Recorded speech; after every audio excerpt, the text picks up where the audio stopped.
A ver, vamos a recordar un poquito qué estábamos haciendo. Habíamos definido L0, que eran todas las funciones que eran virtualmente medibles. A lo mejor debería yo decirlo desde acá. Virtualmente medible significaba que había un conjunto suficientemente grande, es decir, con nulo, de tal manera que la restricción era medible, ¿no? O sea, son casi medibles. De hecho, bueno, si quieren luego comento esto, pero de hecho por ahí tienen un resultado que a lo mejor no recuerdan, pero su ayudante les probó en algún momento que si una función es virtualmente medible, siempre se puede pensar como una restricción de una función que está definida en todo el espacio de medida y que es medible, ¿no? O sea, a ver, lo que estoy tratando de decir es que hay un sí solo sí por ahí que les dice, y eso se me olvidó comentarlo la vez pasada, creo, les digo que hay un resultado que su ayudante les probó que dice, si tú tienes una que es virtualmente medible, esa se puede extender a todo el espacio, a una función que sea medible, ¿no? O en otras palabras, lo que estoy tratando de decir es que todas las virtualmente medibles en realidad se pueden pensar como funciones medibles de todo el espacio restringidas a un conjunto suficientemente grande, ¿no? Aún con nulo. Bueno, ya lo dije, espero que no los haya confundido, pero lo que estoy tratando de decir es que, bueno, como qué cosas están en este conjunto, ¿no? Eso era lo que estaba tratando de decir. Y bueno, habíamos dicho que en realidad, pues este espacio no era el que nos interesaba, porque para todo fin práctico, si tienes dos funciones en L0 y como lo que nos está, como lo que nos va a interesar esencialmente, y espero que luego lo veamos bien, lo que nos va a interesar esencialmente es si son, o sea, sus integrales de las funciones, esencialmente eso es lo que nos va a interesar.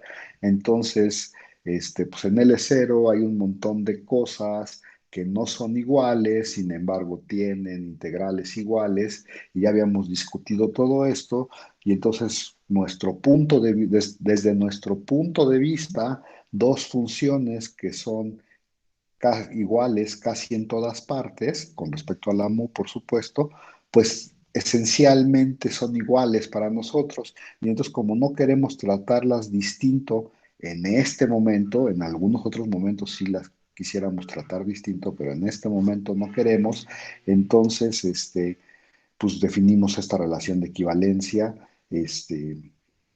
pues decimos que dos son equivalentes y son iguales casi en todas partes, y en realidad pues estamos metiendo, acuérdense de sus cursos de Superior uno, estamos metiendo todas estas que para todo fin práctico en nuestro contexto deberían de ser la misma función, las estamos metiendo en una bolsa y las pensamos solamente como un elemento de este conjunto que llamamos L0, ¿no? Entonces L0 es el espacio cociente con la relación de equivalencia acá arriba.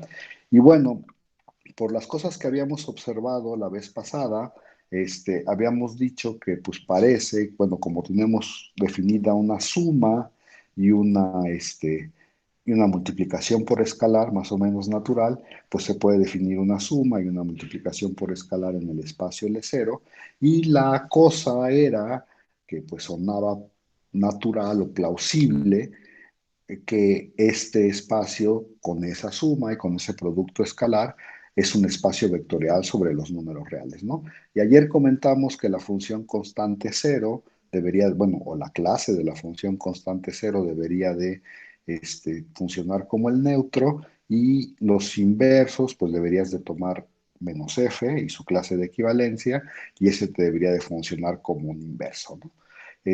Y bueno, a ver, yo creo que no sé cómo decirlo en este momento, pero lo que sería bueno en este momento darnos cuenta es que como todas nuestras funciones van a dar a este, los reales como que de alguna manera le están pasando toda su estructura a este espacio, ¿no? O sea, al fin de cuentas, pues se puede definir una suma, un producto por escalar.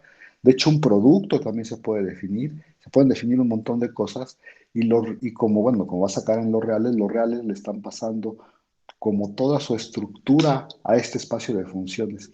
Ya sé que suena un poco raro lo que voy a decir ahorita, casi nunca pensamos a los reales como un espacio vectorial sobre los reales, ¿no? Porque es como raro.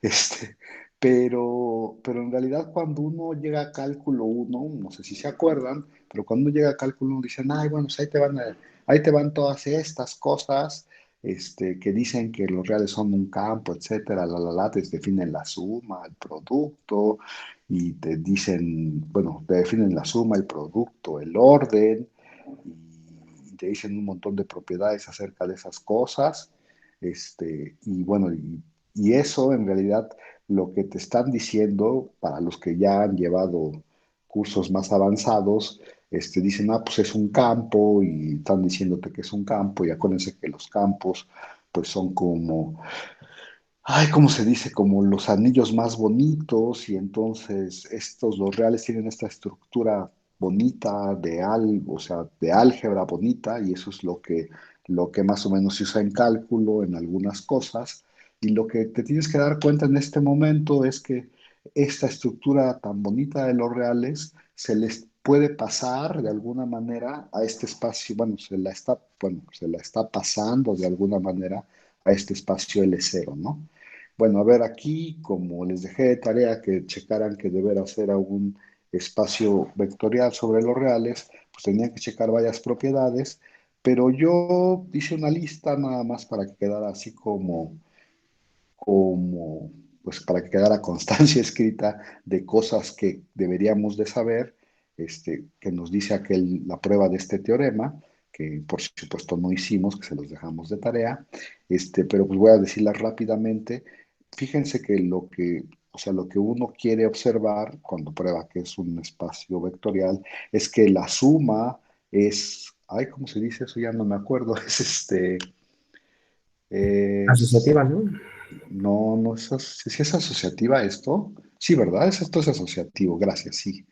Que la suma es asociativa, que hay un neutro, la función constante cero funciona como neutro, que hay inversos, y de hecho inversos pues son muy fáciles, es tomarte el negativo de la función, que la suma es conmutativa, esto diría en la propiedad 4 que el producto distribuya la suma, ¿no? Que es una de las cosas importantes que pasan en los reales o en los espacios vectoriales, si ustedes quieren, que el producto distribuya la suma de ambas formas, ¿no? Pues a ver, lo digo bien, de esta forma, con suma aquí adentro o con suma en los números reales, como está dicho en el número 6, ¿no? Esto sería que el producto distribuya la suma, bueno, que que la multiplicación por escalar es asociativa, ¿no? Eso se diría la 7.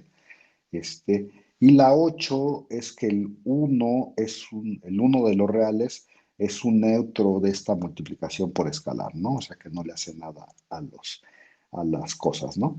Y bueno, entonces, si uno les digo que si uno recuerda un poco sus cursos de cálculo uno, estas son las primeras cosas que uno les avienta cuando está viendo cálculo uno, ¿no? Les dice, a ver, los reales tienen una suma y la suma tiene todas estas propiedades. ¡Pum! Y entonces yo les preguntaría en este momento nada más para molestarlos, ¿qué es lo siguiente que les dicen cuando están en su curso de cálculo uno de los reales?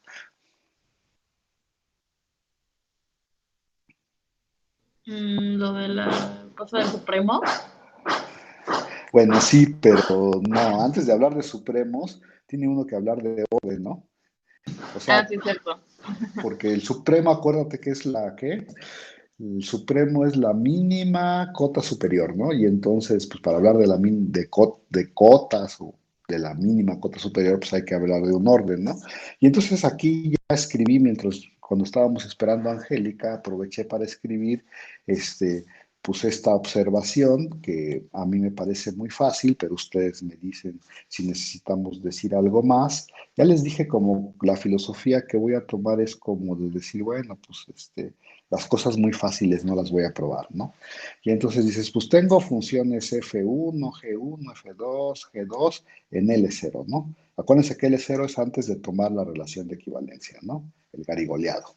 Y entonces dices, pues además supón que F1 es casi es igual a F2 en casi todas partes, G1 es igual a G2 casi en todas partes, y que F1 es menor o igual que G1 en casi todas partes, ¿no? Y recuerden, esto significaría que habría un E en donde se cumple esta igualdad, aquí habría un F en donde se cumple esta igualdad, y aquí habría un F, un G en el donde se cumple esta desigualdad, que son conjuntos con nulos, y entonces uno los intersectaría, obtendría un conjunto con nulo, y dirías, bueno, en la intersección de estos tres se va a cumplir que F2 es menor o igual que G2, ¿no? En casi, bueno, en la intersección dije de estos tres, ¿no?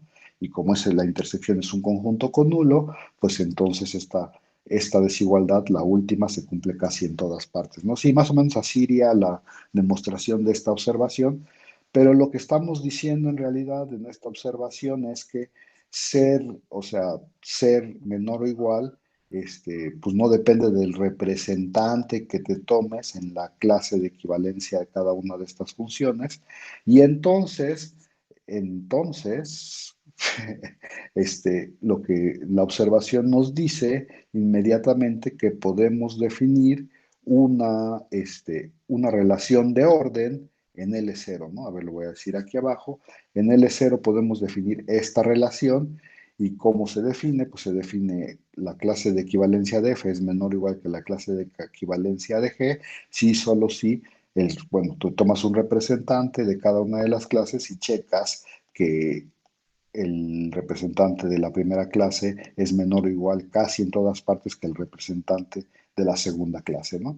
Y la observación, de hecho, nos está diciendo que esta relación está bien definida, ¿no? Sí, está bien definida, y entonces, pues como ya vieron, esta es otra de las propiedades que se define, bueno, que estamos tratando de definir de este espacio L0, ¿no? Este espacio L0, pues tiene este orden, y pues habría que hacer un par de observaciones acerca de este orden, que por supuesto no se hacen así cuando uno está en cálculo uno, pero la primera observación que uno debería de hacer, y a ver si lo digo bien, es bueno, no sé si ponerlo como una proposición, lo voy a poner como una proposición, y la primera es que por supuesto, lo estoy pensando en L0, lo debería de poner más bien así como L0 con esta relación de orden, este es lo que uno llama un orden parcial, ¿no? Algunos les dicen a estos copos, ¿no? Y entonces yo les preguntaría, conjunto parcialmente ordenado, ¿no? Eso es lo que significa copo, conjunto parcialmente ordenado, ok. Y entonces yo les preguntaría, ¿qué tiene que cumplirse para que algo sea un orden parcial? Nomás estoy checando sus conocimientos, ¿eh? ¿A qué es transitivo? Reflexivo y antisimétrico. Son tres, ¿verdad? Entonces es reflexivo, creo que es primero, este, antisimétrico y, y transitivo, nos dijo Marcela, ¿no? Y bueno, pues a ver, no voy a hacer las pruebas, pero sí voy a decir qué significan cada una de las cosas. Reflexivo significa que F es menor o igual que F, bueno, que la clase de F es menor o igual que la clase de F, pero esto es inmediato, ¿no? Porque pues F es igual a F en casi todas partes, o sea, el representante, ¿no?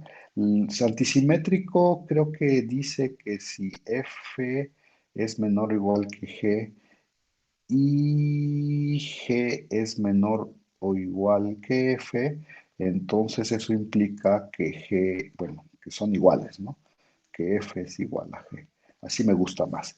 Y bueno, también es inmediato porque dices, pues si este representante es menor o igual que este representante en casi todas partes, y este representante es menor o igual que F también en casi todas partes, eso significa que en realidad las dos funciones son iguales casi en todas partes, ¿no?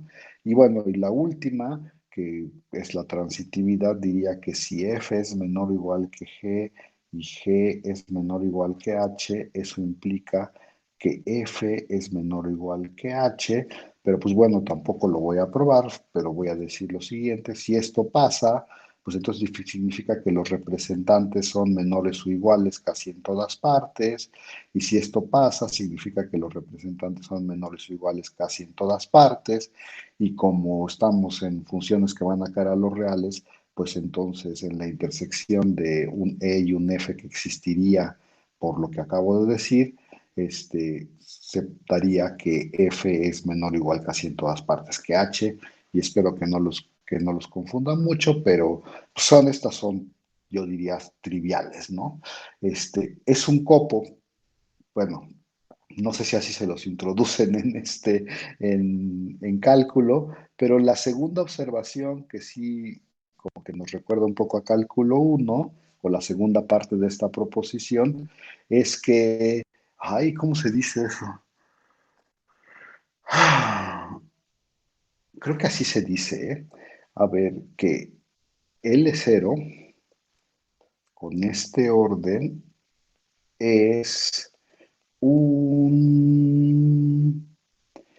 espacio lineal ordenado. A ver, y ahorita les digo qué significa eso, pero que es un espacio lineal, pues sí, ¿no? Esto ya lo probamos, es un espacio vectorial con respecto a los reales, eso dice acá arriba. Y esto de que sea ordenado es que, a ver, acuérdense que cuando uno tiene un espacio lineal, no sé qué tanto saben ustedes de lineal, por eso estoy diciendo todas estas cosas, ¿no? Pero cuando uno tiene un espacio lineal, en realidad lo que le están dando a uno es una suma y una multiplicación, que la voy a poner así por escalar, ¿no? Y que sea un espacio lineal ordenado significa que, ay, ¿cómo lo digo? Bueno, sí lo voy a decir así. Significa que el orden respeta como que estas operaciones. Ahorita lo digo, el orden respeta esas operaciones. Ahorita lo digo, lo voy a poner por acá abajo. ¿Qué significa esto? Que esto seguramente sí se los va a recordar algo de cálculo, ¿no? O sea, tiene que cumplir estas dos propiedades. Las voy a poner aquí abajo. La primera que tiene que cumplir es que si F es menor o igual que G, entonces,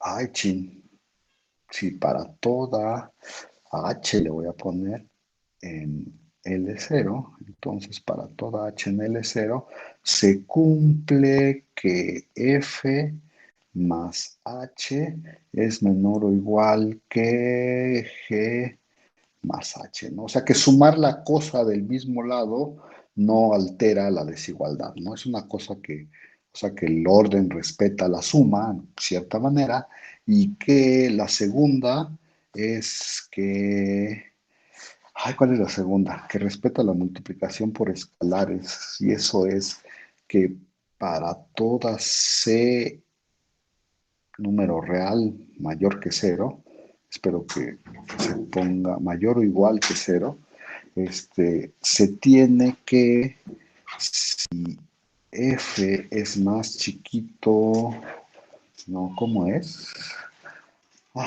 Si F es mayor o igual que cero, entonces C por F es mayor o igual que cero, ¿no?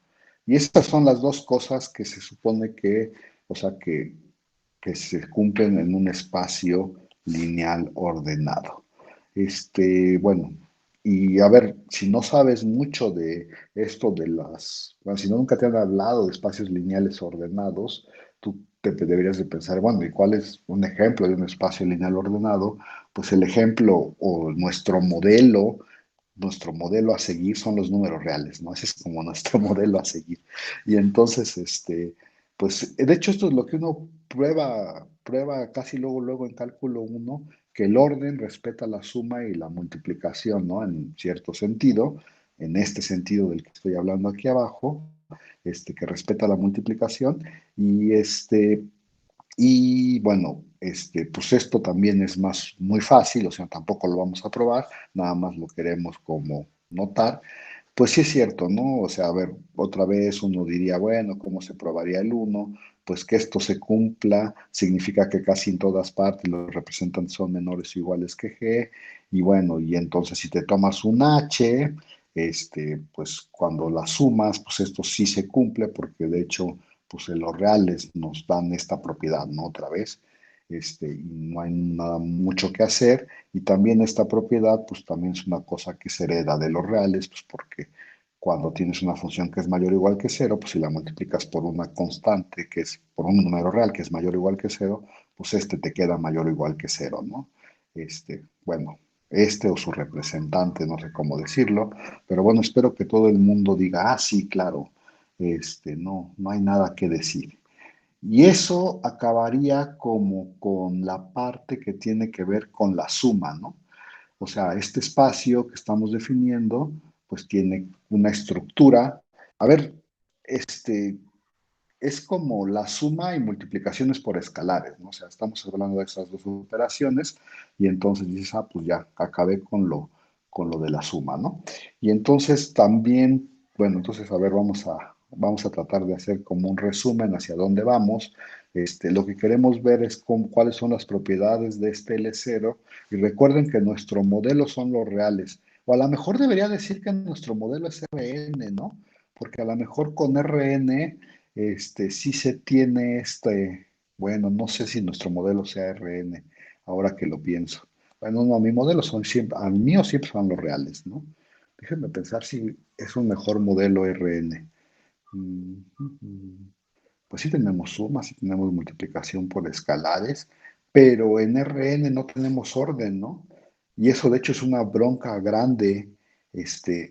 No, yo creo que sí, bueno, nada más para discutir con ustedes. Yo creo que R es el modelo de estas cosas, porque de hecho, si se acuerdan ustedes, cuando uno va a cálculo 3 se enfrenta a RN y el problema que tiene RN es que no hay orden y ahí pues uno se empieza a topar con paredes porque no hay orden y no se pueden hacer las cosas tan bonito como se hacen en R, ¿no? Entonces sí, nuestro Sí se modelo es puede R. establecer un orden, ¿no? No me acuerdo si lo vi en conjuntos uno o en lógica, pero Sí se está muy puede, raro, ¿no?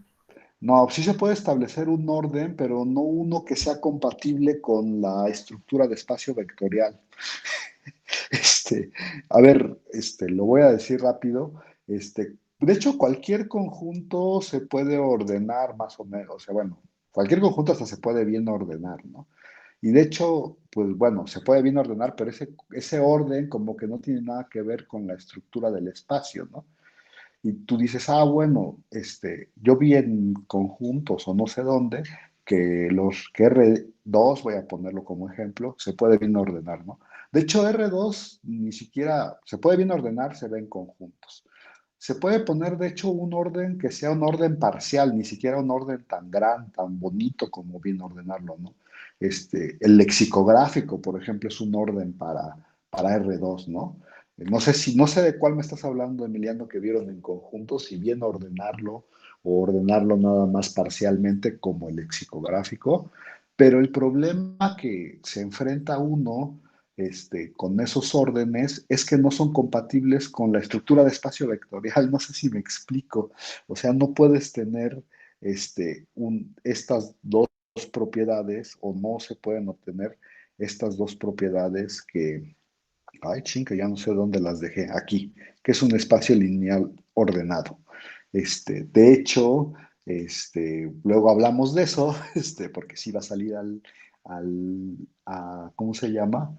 A colación en algún momento, pero sí es importante bueno, que en este momento observemos que nuestro espacio, o sea, nuestro espacio ideal son como los reales otra vez, pero que sí es bueno tener un orden. Y de hecho ya se toparon con un buen ejemplo cuando estaban en sus cursos de cálculo que decían, ay, no hay orden, ¿y ahora qué hacemos? Todo lo que teníamos hecho en cálculo uno no lo podemos pasar así naturalmente a cálculo 2 no a cálculo 2 perdón, a cálculo 3 porque de hecho uno se topa con esta onda de que no hay orden.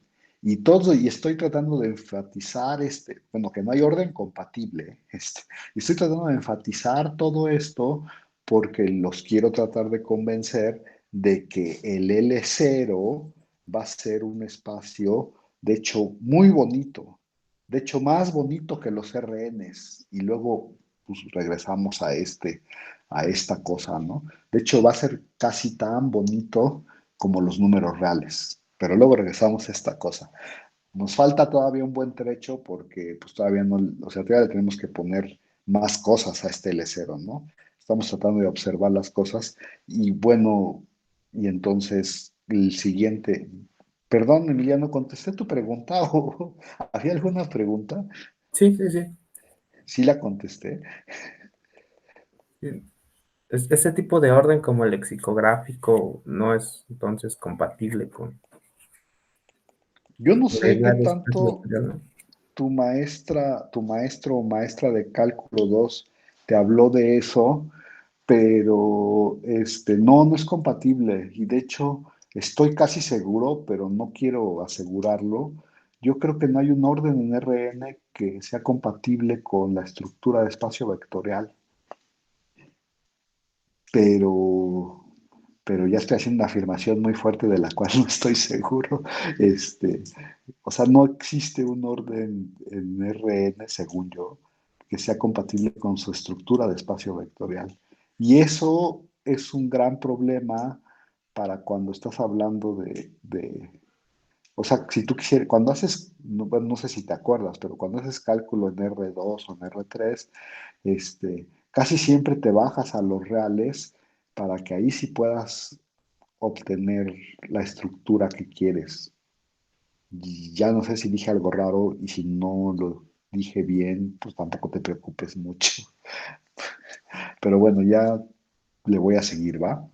Este, y de hecho, bueno, ya que dijimos, bueno, tiene todas estas propiedades bien bonitas, también tiene una estructura multiplicativa, ¿no? Que de hecho, esta estructura multiplicativa, pues también la hereda de los reales, ¿no? En cierto sentido.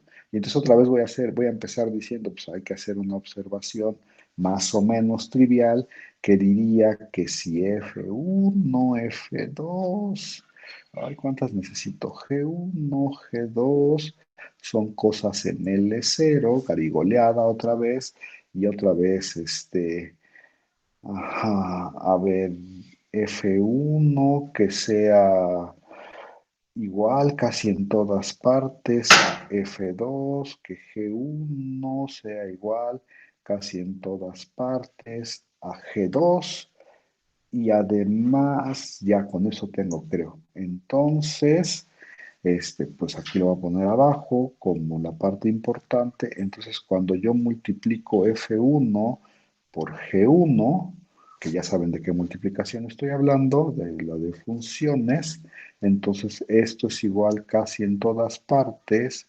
a F2 por G2, ¿no?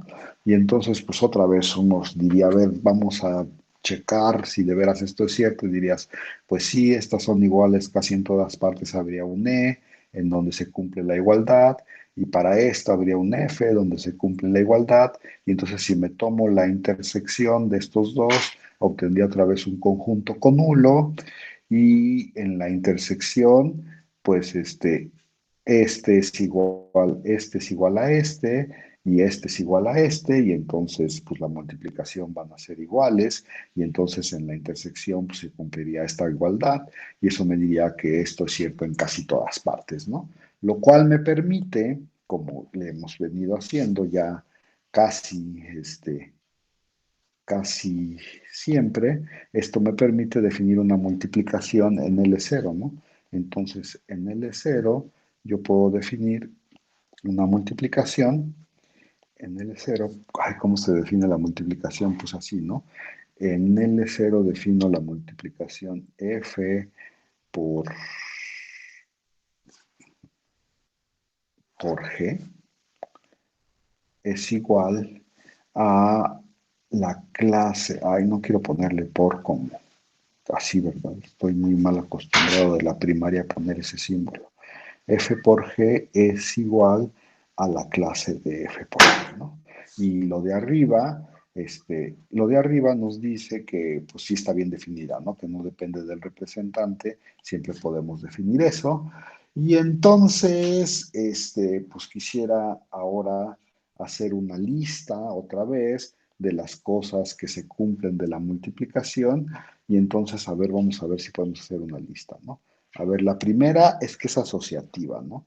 Y eso nos diría que para toda f, g y h en L0 tenemos que que f por G por H, y todas con gorro, por supuesto, es lo mismo que primero agarrar F y multiplicarla por G y luego multiplicarla por H, ¿no? Y otra vez, todas estas cosas, voy a decir nada más la primera rápidamente, todas estas cosas pues son cosas que se cumplen porque se cumplen en los números reales, ¿no? Uno diría, ay, ¿por qué de veras esto es cierto? Pues uno se debería de tomar pues la definición de de la multiplicación y entonces dices, ay, bueno, pues cuando me estoy adentro, cuando estoy ya en los representantes, son funciones de números reales y ahí se vale pues la asociatividad de la multiplicación. ¿Sí se entiende lo que estoy diciendo? O sea, la multiplicación aquí arriba solamente es multiplicación de representantes de la clase de equivalencia y como son funciones que van a caer a los reales, pues todo se sigue cumpliendo y supongo que no tienen ningún problema para eso, ¿no?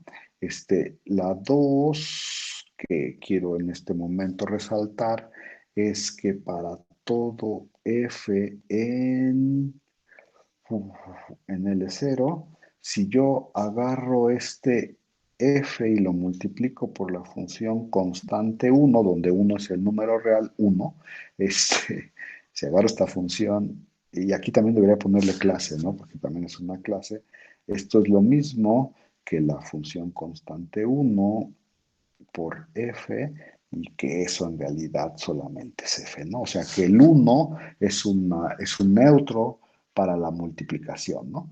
Y las otras cosas que debería yo de decir también son que el producto distribuye la suma y todas esas cosas, y entonces las voy a escribir rápidamente, espero que nos dé tiempo, o no sé si saltármelo y dejárselos de tarea, y entonces saberlo diría así para toda f y g en L0 y para todo número real, ahora sí, el producto distribuye a la suma y eso quiere decir que si yo multiplico este por este es lo mismo que primero multiplicar por f y luego multiplicar por g, ¿no? Esa es una, y la otra, que el producto distribuye. Bueno, que el producto, sería que el producto, ¿ya ven? Lo estoy diciendo mal y nadie me dijo nada. Que el producto distribuya la suma. Que el producto distribuya la suma. Y lo estoy diciendo mal y nadie me dijo nada. A ver, lo voy a escribir otra vez. Eso es que el producto distribuya el producto por un escalar. Bueno, lo hubiera dejado, ¿verdad? Pero bueno, ya no sé qué estoy haciendo. A ver, que el producto distribuya la suma debería de decir que f multiplicado por g más h, ahora sí, esto sí parece que el producto distribuye la suma, es lo mismo que f por g más f por h, ¿no? Eso es que el producto distribuye la suma. La siguiente sería que el producto distribuye a la multiplicación por un escalar y entonces eso lo tengo que escribir así para todo f g en L0 y aquí me faltó decir en L0 y para todo número real ahora sí ¿qué es lo que tenemos? Que multiplicar a f por g es lo mismo que primero multiplicar por f y luego esto multiplicarlo por g o lo mismo, primero multiplicar este por G y luego multiplicarlo por F.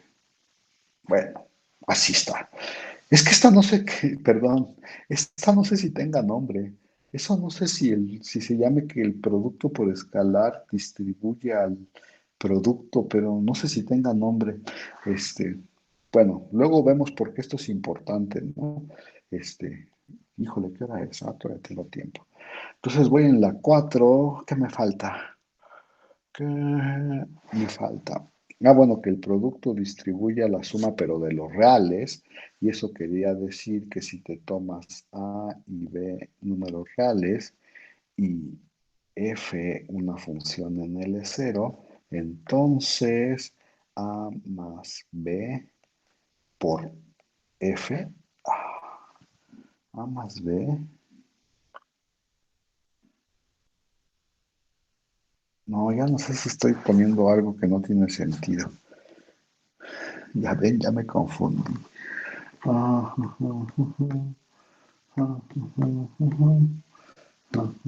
Y ¿qué eso quiero debería decir? ser A por F más B por F,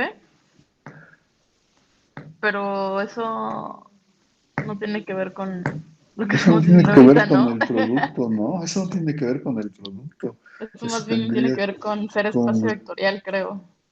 Sí, entonces ya acabé, ¿eh? No, me Creo. falta, me falta una. Este, déjenme pensarlo. Sí, este no tiene nada que ver con nada. Me falta una, que es conmutativo, ¿no? Este, eso sí, ¿no?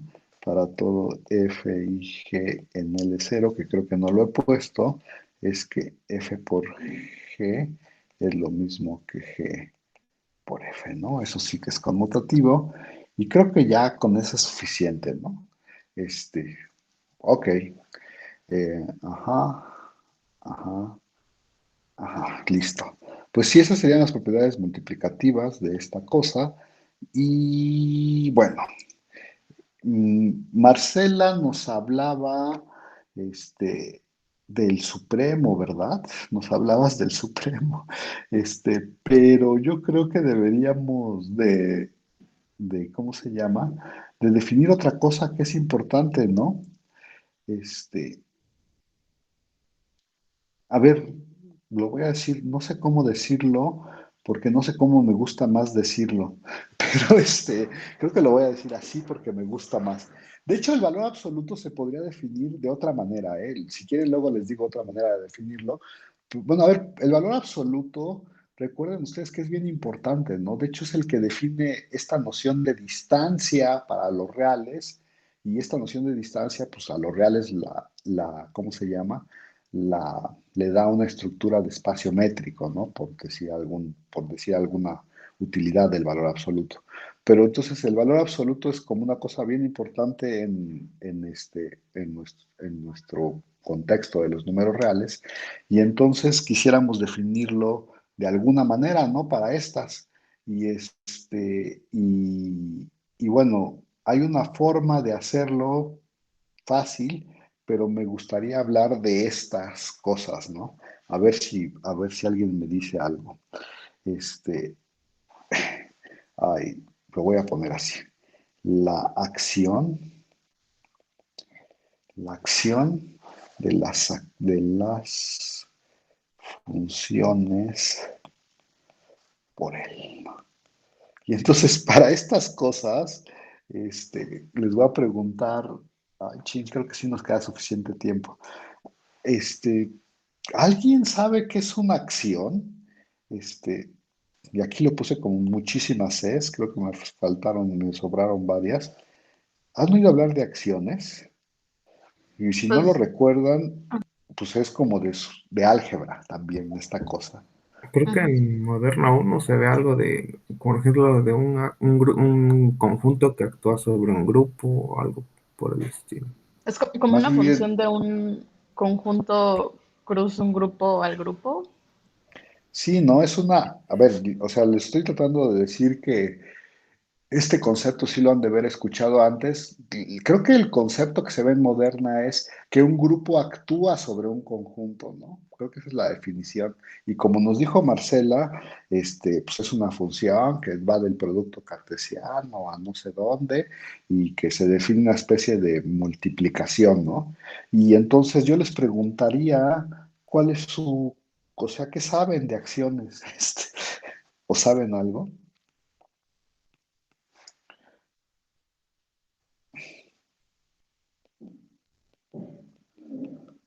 Porque la definición, pues está bien bonita, pero, ¿y eso qué? O nunca han tenido, ¿cómo se llama?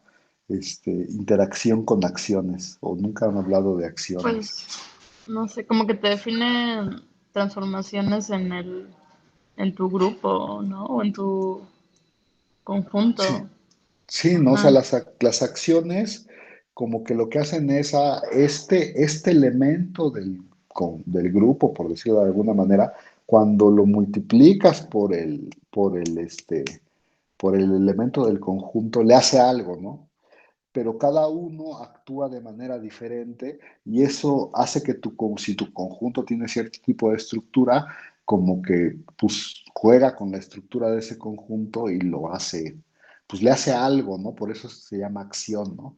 Entonces, cada vez que te tomas un elemento de un lado, y lo haces actuar en un elemento del otro lado, le hace algo que mueve su estructura. A ver, voy a tratar de, las acciones de grupos, por cierto, no se inventaron nada más o sea, la definición y todo esto, no se inventaron más, pues porque nadie tenía nada mejor que hacer, ¿no?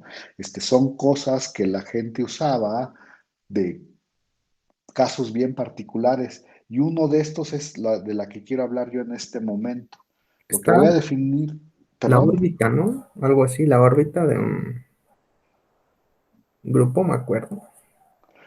Pues sí, o sea, tienen distintas aplicaciones, pero de hecho, o sea, el concepto de acción es una abstracción de cosas reales, ¿no? Pero luego, sí, o sea, ustedes ya deberían de estar, bueno, a las alturas en las que están en su carrera, ya deberían de haberse encontrado acciones en muchos lugares, en geometría, por ejemplo, no sé, en muchos lugares. Y de hecho, esto que voy a definir ahorita es como un ejemplo típico de acción. Y uno cuando está en álgebra moderna y le hablan de acciones, dice, bueno, ¿y eso para qué sirve, no? Pero las acciones son una cosa bien importante en matemáticas, aunque casi nunca bueno, en los cursos básicos casi nadie las piensa como acciones, a cosas naturales. Bueno, voy a hablar de una, ¿va? A ver, tenemos un espacio de medida y una función Borel. ¿Se acuerdan que si ustedes se toman algo en L0 con respecto a este espacio de medida, o sea, esto en particular es una función que va pues, del dominio, no sé si quería escribir todo eso, pero ya lo estoy escribiendo, a los reales, ¿no? Y de hecho la h, como es una función Borel medible, no sé si se acuerdan que, bueno, esta es una función de los reales en los reales, pero probamos en algún momento de su vida que entonces uno puede componer esta h. Ay, ¿cómo se compone? Es primero la F y después la H, así lo había escrito bien, ¿no? Entonces, o sea, esto te da una función que sale del dominio de F a los reales, ¿no? Y de hecho, probamos, no sé si lo recuerdan, que si esta es medible, o sea, como la estoy suponiendo en L0, si esta es medible, entonces cuando la sigues con la H, esto es medible, ¿no? Y entonces lo que te está diciendo en este momento es que cuando tú le aplicas la h a esta función, vuelves a caer, bueno, o sea, cuando la compones, la función con h, vuelves a caer en L0, ¿no? Esa es como la primera observación que uno debería de hacer.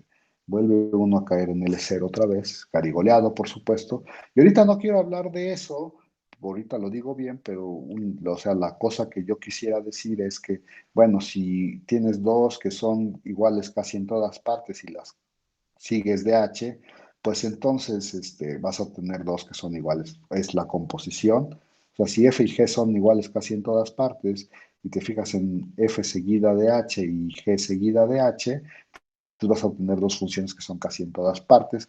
O sea que componer con estas funciones Borel medibles, no te saca del grupo y de hecho lo puedes hacer en las clases de equivalencia, ¿no? O sea, no sé si me estoy explicando, pero a ver, lo que quiero decir es que, o sea, las funciones Borel actúan en FC, en L0, ¿no? ¿De qué manera actúan? Pues, o sea, si tú te tomas una función Borel medible y la compones, bueno, actúan con la composición, o sea, no quiero poner la definición de que es una acción, acuérdense, es una función del producto cartesiano, y entonces dirías, ¿a qué le asigna la pareja H, F? Pues la pareja H, F les asigna pues exactamente la composición de F con H, ¿no? Y aquí estarían las funciones Borel, que no sé cómo denotarlas, y L0, ¿no?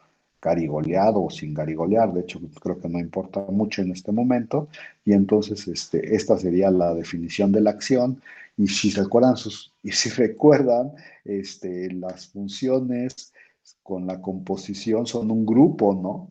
Y entonces el grupo de las funciones Borel está actuando en las funciones de L0, ¿no? Con esa definición de superior 2, pero no quiero perdón, de moderna, pero no quiero no quiero decir la definición porque en realidad no me interesa la definición, solo me interesa que entiendan que esto es una acción y que esto de las acciones es que, pues que miembros de esta clase, cuando están actuando sobre miembros de esta clase, los transforman de alguna manera, ¿no?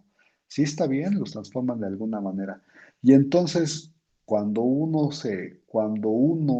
piensa en el valor absoluto, que era lo que me estaba interesando en este momento definir, dices, a ver, ¿cómo definiría yo el valor absoluto de estas funciones en L0? Ya les dije que hay formas de definirlo, ¿no? Pero esta me gusta porque dices, ay, a ver, bueno, para definir el valor absoluto yo podría decir, pues esta f está en L0. El valor absoluto es una función de los reales en los reales, que por cierto es continua, ¿no?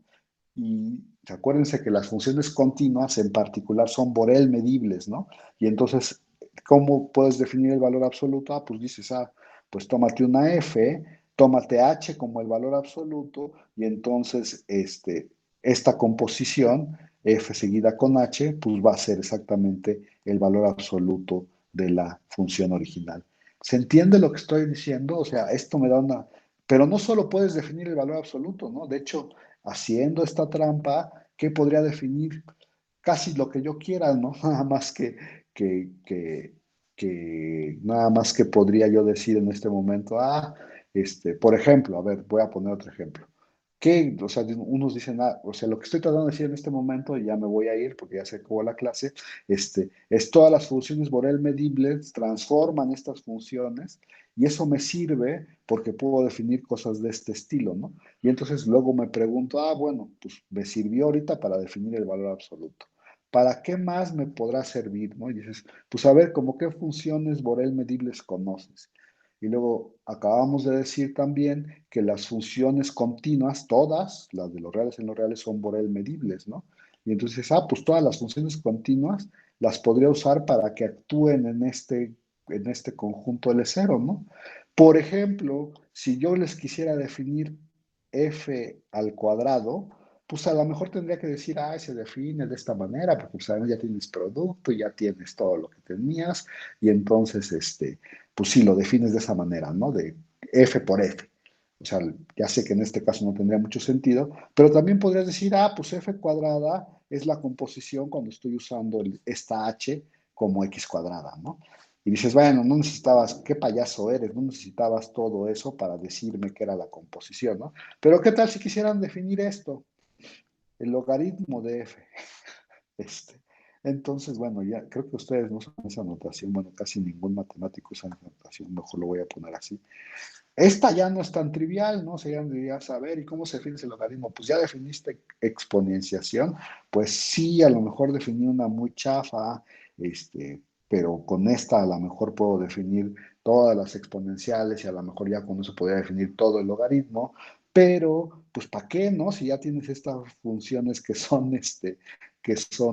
¿cómo se llama? Borel medibles, el logaritmo en particular es Borel medible, pues en algún conjunto, por supuesto, tendría que hablar bien de quiénes son los dominios y los codominios, pero ahorita no quiero hacer eso, nada más quiero que vean que esta cosa de que las funciones Borel actúen en el espacio L0 les da automáticamente casi lo que quieran, ¿no?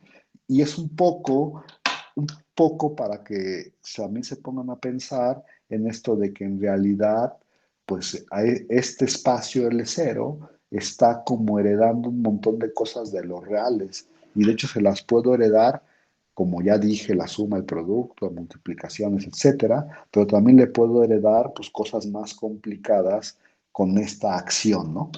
Y ya, ahí muere.